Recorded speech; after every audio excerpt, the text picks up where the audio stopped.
Lolo reads episode 52, Vincent's Old Lady.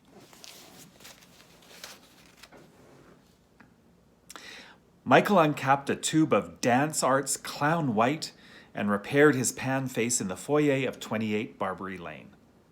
He loved that old foyer, with its tarnished deco ladies and gilt mirrors and pressed tin ceiling full of 30s hieroglyphics. Somehow it made him feel debonair, gay in the archaic sense of the word, like Fred Astaire in Top Hat, or Noel Coward off to meet Gertie Lawrence at the Savoy Grill. Thank heavens, he thought, for Mrs. Madrigal, a landlady of almost cosmic sensitivity who had never felt called upon to defile the building with polyethylene palm trees or Florentine stick-on mirror tiles from Goodman Lumber. He gave himself a thorough inspection and smiled in approval. He looked damn good. His horns were outrageously realistic.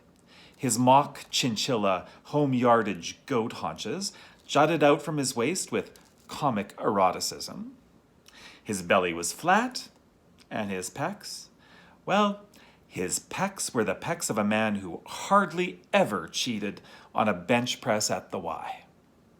You're hot, he told himself. Remember that.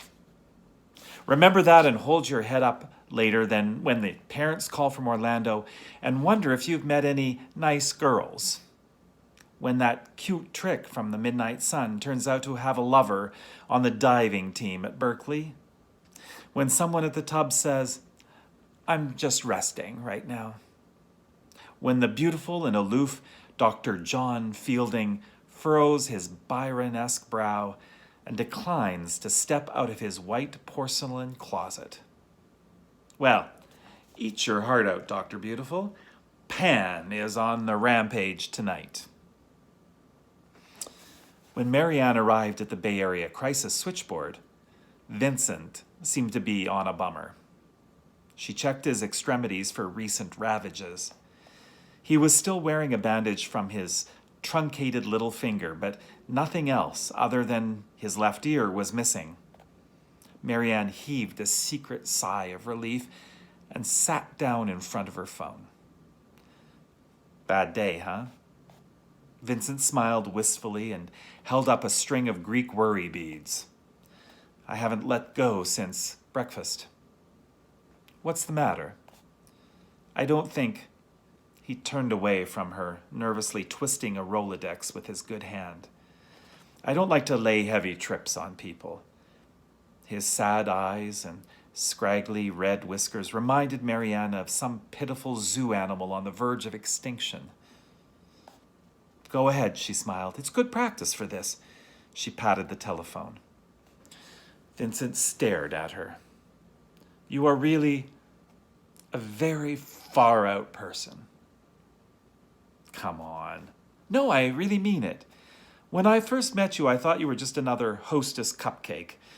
I thought you were probably like slumming here, doing your bit for the junior league or something. But you're not like that at all. You're really together. Marianne reddened. Thank you, Vincent. Vincent smiled at her warmly, scratching his stub. His problem, it turned out, was his old lady. He had met his old lady when he was a house painter, and she was a waitress in an organic pizzeria called The Karmic Anchovy. Together they had fought for peace, forging their love in the fires of zealotry. They had named their first child Ho and joined a commune in Olima. A union made in nirvana. What happened? Asked Marianne softly. Vincent shook his head. I don't know. The war, I guess. The war? Vietnam. She couldn't take it when it was over. She fell all to pieces. Marianne nodded sympathetically. It was the biggest thing in her life, Marianne, and nothing after that quite fulfilled her. She tried Indians for a while, then oil spills and PG&E, and it just wasn't the same. It just wasn't the same. He looked down at the worry beads twined around his fingers. Marianne hoped he wouldn't start crying. We tried everything, Vincent continued. I even sold our food stamps to send her to an awareness retreat on the Russian River. A what? Oh, you know, a place to go get centered. Feminist therapy, bioenergetics, herbology, transcendental volleyball. It didn't work. Nothing's worked. I'm really sorry, Vincent. It isn't fair, is it? Said Vincent, blinking back the tears. There ought to be an American Legion for pacifists. Now Marianne was certain that she was going to cry. Vincent, it'll all work out. Vincent just shook his head in desolation. It will, Vincent. You love her and she loves you. It's all that matters. She left me. Oh, well, then run to her side. Tell her how much she means to you. Tell her I can't afford to go to Israel.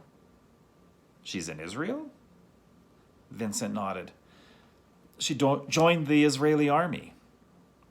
Abruptly, he pushed back his chair and fled from the room, locking himself in the bathroom.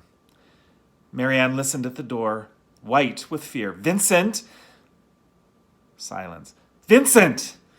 Everything's going to work out. Do you hear me, Vincent? She heard him rummaging in the bathroom cabinet. Oh, for God's sake, Vincent, don't cut anything off. Then her phone rang.